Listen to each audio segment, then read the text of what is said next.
بہت پرانے زمانے کی بات ہے، جب دنیا ابھی نئی نئی تھی۔ اس وقت ایک نیک اور سچا انسان تھا جس کا نام انوک تھا۔ وہ اللہ کے قریب تھا اور سچائی کی باتیں کرتا تھا۔ اسی دوران آسمان میں کچھ فرشتے تھے جنہیں نگران فرشتے کہا جاتا تھا۔ ان کا کام تھا کہ وہ زمین پر انسانوں کو دیکھیں اور اللہ کے حکم کے مطابق رہنمائی کریں۔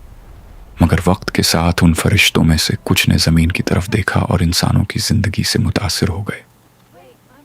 انہیں انسانوں کی خوبصورتی اور دنیاوی زندگی پسند آنے لگی۔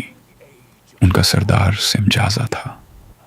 اس نے باقی فرشتوں کو بھی قائل کیا کہ وہ اپنا آسمانی حکم چھوڑ دیں اور زمین پر آ کر انسانوں کے ساتھ زندگی گزاریں۔ آخرکار تقریباً 200 فرشتے زمین پر اتر آئے۔ انہوں نے انسانوں سے شادیاں کیں اور ان سے جو بچے پیدا ہوئے وہ بہت بڑے اور طاقتور تھے۔ انہیں بعد میں دیو یا جنات جیسے بڑے انسان کہا گیا۔ یہ دیو ہیکل مخلوق آہستہ آہستہ بگڑ گئی۔ وہ ہر چیز کھانے لگے، فصلیں، جانور اور پھر انسان بھی۔ زمین پر ظلم، خوف اور تباہی پھیل گئی۔ اسی وقت کچھ فرشتوں نے انسانوں کو وہ علم سکھانا شروع کیا جو انہیں نہیں سکھانا چاہیے تھا۔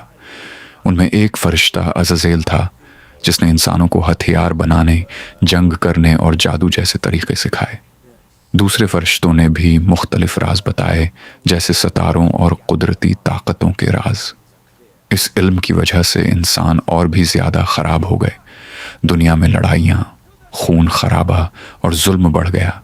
جب زمین پر یہ سب کچھ ہو رہا تھا تو انسانوں کی چیخیں اور دعائیں آسمان تک پہنچنے لگیں۔ پھر اللہ نے فیصلہ کیا کہ اس بگاڑ کو ختم کرنا ہوگا۔ اللہ نے انوک کو بلایا اور اسے دکھایا کہ اصل میں کیا ہو رہا ہے۔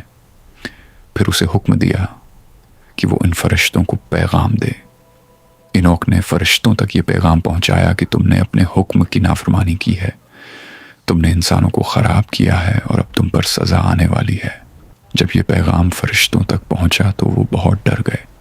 وہ سمجھ گئے کہ انہوں نے بہت بڑی غلطی کی ہے۔ انہوں نے انوک سے کہا کہ وہ اللہ سے معافی مانگے، مگر جواب آ گیا کہ اب فیصلہ بدل نہیں سکتا۔ اللہ نے ان فرشتوں کو سزا دی۔ انہیں آسمان سے گرایا گیا، ان کی طاقت ختم کر دی گئی۔ انہیں زنجیروں میں باندھ کر ایک تاریک جگہ میں قید کر دیا گیا۔ ان کا سردار سمجازا اور باقی فرشتے قید میں ڈال دیے گئے، جہاں وہ اپنے انجام کا انتظار کرتے رہے۔ جہاں تک ان کی اولاد دیو ہیکل مخلوق کا تعلق تھا، وہ بھی ختم کر دیے گئے کیونکہ وہ زمین پر تباہی پھیلا رہے تھے۔